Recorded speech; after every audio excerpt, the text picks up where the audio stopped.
বরিশালের চরমোনাই মাহফিলকে কেন্দ্র করে নদীতে নেমেছে হাজারো মানুষ।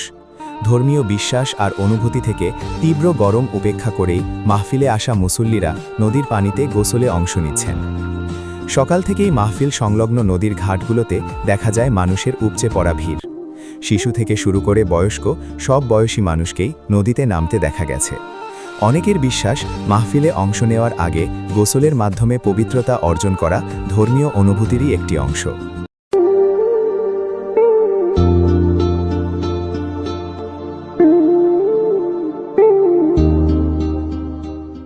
দেশের বিভিন্ন জেলা থেকে আসা মুসল্লিদের উপস্থিতিতে পুরো এলাকা এখন জনসমুদ্রে পরিণত হয়েছে। মাহফিল ঘিরে এলাকায় তৈরি হয়েছে ধর্মীয় আবহ ও উৎসব মুখর পরিবেশ।